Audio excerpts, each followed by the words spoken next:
दोस्तों, पांचवें test match में हमनी के मैदान पर तूफान देखे के मिलल यशस्वी जायसवाल के। दोस्तों, यशस्वी जायसवाल अपन बल्लेबाजी से सबके हैरान कर देहलस और ठोक देहलस मात्र इतना गेंदा में 125 रन। दोस्तों, आप भी देखल चाहतानी यशस्वी जायसवाल की खतरनाक बल्लेबाजी के पूरा वीडियो, तो ये वीडियो के एक लाइक करके चैनल के सब्सक्राइब जरूर करी।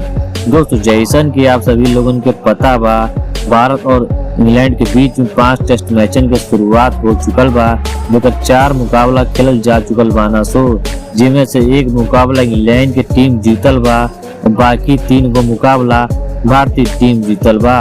और 5वां टेस्ट मुकाबला 7 मार्च के खेलल जाई सुबह 9:30 बजे से, जबकि भारतीय टीम टेस्ट सीरीज पर अपन कब्जा जमा ले लेबा और अब भारतीय टीम 7 मार्च के 5वां टेस्ट मैच जीतले खातिर मैदान पर उतरी। लेकिन दोस्तों, 5वां टेस्ट मुकाबला शुरू होने से पहले हमनी के मैदान पर तूफान देखे के मिलल यशस्वी जायसवाल के।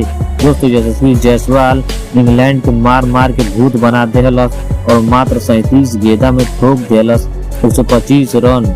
और अपन पारी के दौरान यशस्वी जायसवाल लगौलस 18 गो गगनचुंबी छक्का।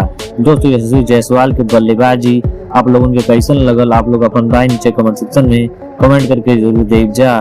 धन्यवाद।